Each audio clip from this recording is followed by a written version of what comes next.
मसँग एउटा बगाल यही सफा गरेर आलु लगाएको थियो हैन। त्यसको भिडियो चाहिँ वाइल्ड दामी छ। अब यो फुल्नलाई मैले टिपा हो जम्मा 165 त भएछ भनेर टिपा छ। मलाई चाहिँ 138 जस्तो लाग्छ के। एम एकाडेमिया 165 नै हो हामीले। त्यो पुरानो कपीमा छ। मैले तपाईलाई दिएको छैन नि पुरानो हिसाबको कपी। यतैबाट जाउँ न त। यता अहिले हाम्रो बेसीमा चाहिँ हौसिन्छ क्या। यो गएछ हो यही रोग हो कि सबसे डेन्जर रोगै यही हो।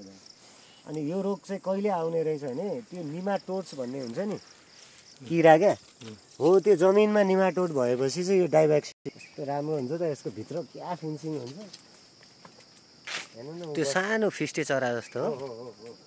भर्खरै उडेर गयो। कस्तो राम्रो गुण बनाएको ल। भाइ बस्ने भएको हेर्नु त कम्ता लागेको छ यो पालि भने। कम्ता लागेको थियो हेर्नु न।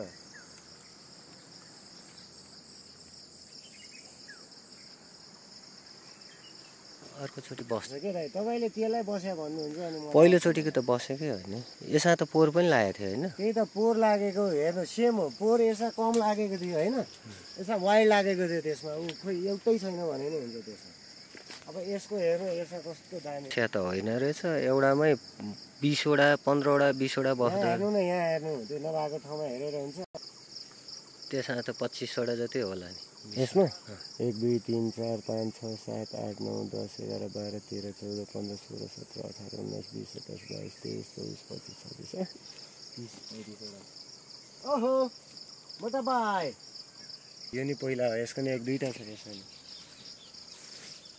झार यत्रो भइसक्यो 5-7 दिन अब गर्न पाएन भने अनि यो पनि ले चाहिँ खाँदैन रहेछ के दाइ बान्दा यी खाँदैन रहेछ। अलिकति लेभल 5 ल्याएर राख्नु पर्ने। ल्या यो चाहिन्छ नै फेरि यो बोट यस्तो बोटहरूलाई चाहिने। अनि उ त्यो खैरो खैरो भएको छ नि बोटमा सानो सानो हो त्यही हो कि रोक्दा त्यसले नै बढाउँदै लाने हो कि।